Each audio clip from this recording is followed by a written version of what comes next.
آقا کریم صلی اللہ علیہ وسلم کی ختم نبوت پر قرآن مجید کا ایک ایک حرف دلیل ہے.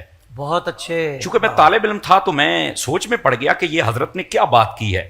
چونکہ ہمارے ہاں تو معروف چند آیات ہی ہیں، تو یہ حضرت نے کیا فرمایا. تو آگے جب انہوں نے وضاحت فرمائی نا تو دل کی کلیاں کھل اٹھی.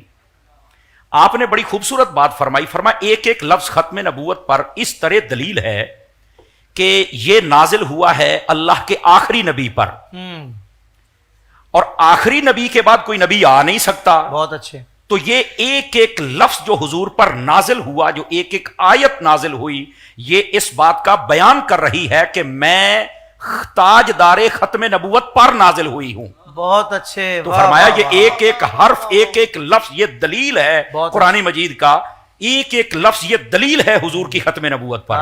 تو مجھے حضرت کے اس جملے نے بڑا لطف دیا اور بڑی دعائیں نکلی، اور آج بھی میں ان کے لیے دعا گو ہوں.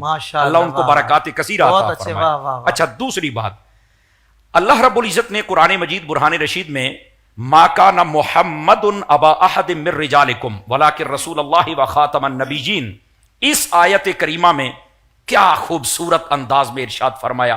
محبوب پاک صلی اللہ علیہ وآلہ وسلم، جن کا نام اس میں گرامی محمد ہے صلی اللہ علیہ وسلم، فرمایا کہ بالغ مردوں میں سے یہ کسی کے باپ نہیں ہے. یہ میں تفسیری ترجمہ کر رہا ہوں.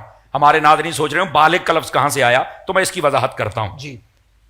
کون ہیں؟ اللہ کے رسول ہیں اور خاتم النبیین یعنی آخری نبی ہیں.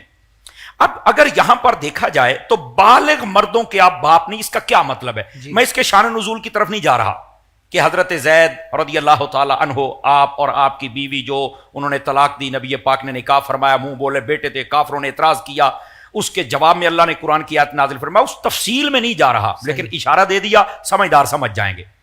فرمایا بالغ مردوں کے باپ نہیں. تو اس کا مطلب کیا ہے؟ آقا کریم صلی اللہ علیہ وسلم، یہاں یہ نہیں ترجمہ ہو سکتا کہ آپ کی اولاد ہی کوئی نہیں. آپ کی 4 بیٹیاں اور 3 بیٹے ہیں. بعض علماء نے 2 بیٹے بھی لکھے ہیں، یہ ایک الگ بحث ہے. آقا کریم صلی اللہ علیہ وسلم کو اللہ رب العزت نے بیٹے عطا فرمائے، لیکن وہ بالغ نہیں ہوئے. علماء فرماتے ہیں اگر سنجیدہ فکر بندہ اس مسئلے کو بھی سمجھے تو یہاں سے بھی ختم نبوت کا مسئلہ سمجھ آ سکتا ہے.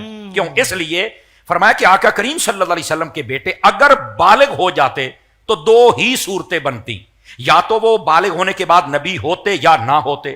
فرمایا اگر نبی ہوتے تو ختم نبوت کا تاج آگے جاتا، اللہ کو یہ بھی منظور نہیں تھا. بہت اچھا. سمجھنے والی بات ہے نا. اور اگر بالغ ہوتے نبی نہ بنتے تو یہ بھی آقا کریم صلی اللہ علیہ وسلم کی شان اقدس میں ایک قسم کا نقص آ جاتا کہ پہلے نبیوں کے بیٹے بالغ ہوئے تو نبوت ملی، ہمارے نبی کے بیٹے بالغ ہوئے تو نبوت نہیں ملی. اللہ نے فرمایا حبیب ختم نبوت کا تاج بھی آگے نہیں جا سکتا، کیا کہنے، اور آپ کی شان میں کمی بھی نہیں ہو سکتی. کیا کہنے. سمجھ آ رہی میری بات؟ اور یہاں سے ناظرین کے لیے سمجھنے کی بات یہ ہے کہ آقا کریم علیہ السلام کا بیٹا اس لیے کوئی بھی جوان نہیں ہوا کہ ان کو نبوت نہیں مل سکتی تھی. تو سوچنے کی بات ہے جب ہمارے نبی کے بعد ہمارے نبی کا سگا بیٹا نبی نہیں ہو سکتا تو یہ کانا نبی کیسے بن گیا یار؟ یہ سمجھ نہیں آتی ہمیں. تو یہ ہو ہی نہیں سکتا. یہاں تو یہ مسئلہ سمجھنے والا ہے. اچھا، یہاں پر دوسری بات بڑی سمجھنے والی ہے. آقا کریم صلی اللہ علیہ وسلم کے بیٹوں کو جب نبوت دینی ہی نہیں تھی تو پھر اللہ تعالیٰ بیٹے ہی عطا نہ فرماتا. تو یہاں پر کسی عاشق نے بڑی خوبصورت بات کہی، مجھے یاد آ گئی، میں سنا دیتا ہوں. وہ کہتے ہیں اگر اللہ تعالیٰ اپنے حبیب کو بیٹے عطا نہ کرتا تو کوئی کافر اور کوئی بد باطن و منافق یہ کہہ سکتا تھا کہ اس نبی کے خون میں بیٹا پیدا کرنے کی طاقت ہی نہیں ہے. اللہ نے فرمایا کہ یہ بھی نہیں ہونے دینا کہ کوئی بکواس نہ کرے. فرمایا 1 نہیں 2 نہیں 3 بیٹے عطا فرمائے کہ دیکھ لو طاقت ہے، پر بڑے اس لیے نہیں ہونے دیے کہ مسئلہ ختم نبوت ہے کہ یہ تاج ہم نے سجایا ہی مصطفیٰ کے سر پہ ہے، یہ کسی اور سر پہ جا ہی نہیں سکتا ہے. یہ بات ہے. اچھا، تیسری بات بھی یہاں سمجھنے والی ہے، میں جلدی میں بتا دوں تاکہ ناظرین کو زیادہ باتیں مل جائیں.